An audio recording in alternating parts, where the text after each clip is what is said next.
research project on adaptive rowing equipment and its effect on the Paralympic athlete. I want to start by having you read this quote. To me, this epitomizes the importance of adaptive rowing and adaptive sports in general. It separates the person and the personality from the disability and the stigma that this condition carries. However, it also has a more practical importance. It allows those with disabilities to find ways to get exercise. Being an athlete myself, I truly understand the importance of exercise. It's fun, it's energizing, it's stress relieving, and it's necessary for a healthy lifestyle. However, for disabled athletes, it's not always easy to find ways to stay fit. Adaptive rowing is a great way to do this, and it's a well-loved and rigorous sport that they can participate without feeling restricted by their handicap. Now, this is the reason that I studied adaptive rowing, and I think that the best way to improve their experience even further is to improve the equipment that they use. Without any knowledge of the basic equipment or terminology used in the sport, it's hard to understand my research. So I'll start with the basics. FISA, or the World Rowing Federation, divides rowers into 3 different divisions based on their range of motion. LTA is the first, or legs, trunk, and arms, and they row pretty much the same as a typical rower would, and therefore use similar equipment. And I didn't focus on this group because of that. I did, however, focus on TA, or trunk and arms, and AS, arms and shoulders. TA rowers use their arms and trunk in their stroke and use pontoons, a fixed seat, and leg straps to help them row. The AS group is restricted to only their arms and shoulders and use pontoons, a fixed seat, a waist strap, and a leg strap. And now, you may be wondering why this is important. And for me, learning about this was pivotal in my research because it helped me kind of put together all the different information that I needed to know and help me improve the equipment. So after researching the basics and talking to a couple people at CRI, a local rowing club, I came up with 2 possible problems with the equipment. One, that it caused unprecedented injuries, injuries that don't occur in typical rowers, and 2, that it caused a loss of independence. Rowers were kind of restricted by their independence or restricted by their equipment, and independence was lost. So for the 2 different prongs of my investigation, I took 2 different approaches to research. To study injuries, I turned to the internet. I went through medical databases and journals looking specifically for adaptive rowing injuries, and I found nothing. So I broadened my search. I then looked for, any injuries in adaptive athletes in general, and I actually found over 20 studies on this topic. The subject pool was a lot broader than I had hoped, but I was able to kind of combine all this information and use the knowledge I had of adaptive rowing equipment to come up with 2 conclusions. One, that the most problematic injuries in adaptive rowers are abrasions and pressure ulcers. This is especially problematic in those that don't have feeling in their lower limbs. This is problematic because if they can't feel these injuries, they can reach very serious states without them even knowing, and this can end their rowing careers. This leads me to my second conclusion, that the way to fix these problems isn't necessarily to change the equipment, but to make sure that rowers, coaches, and trainers are all educated on proper implementation of the equipment already available.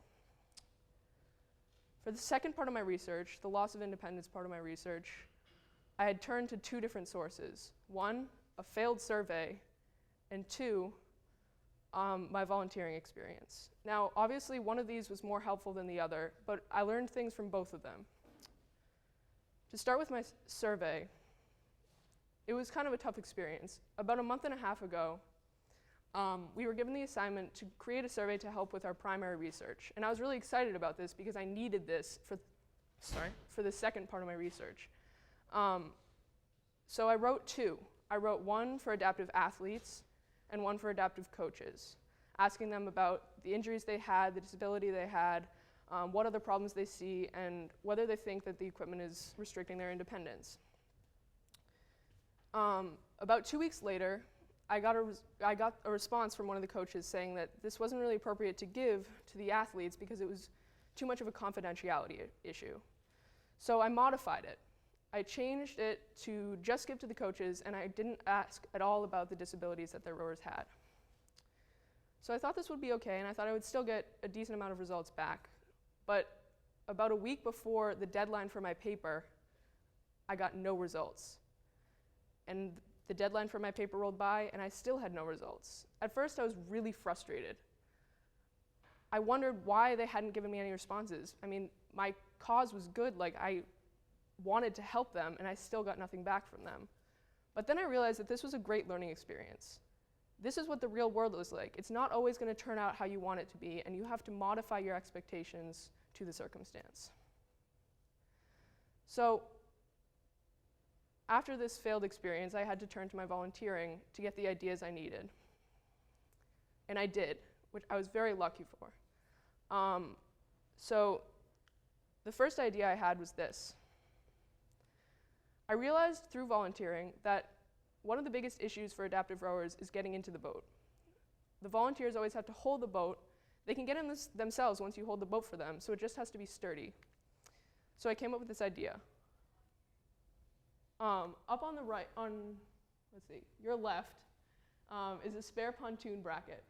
And this can be bolted into the dock and have the thing in green up on the right slip into it and be attached completely to secure the boat and allow the adaptive rowers to get in by themselves. My second idea was inspired by this dolly. This dolly was manufactured at CRI, at the local rowing club, made out of a boat hanger instead of wheels. And I discovered it when we were trying to get a very heavy double down to the docks. The coach said, "Oh, I don't want you to hurt your backs, just put it down on these wheels and we'll wheel it down." I was kind of skeptical. I was like, it's not that heavy, it'll be fine.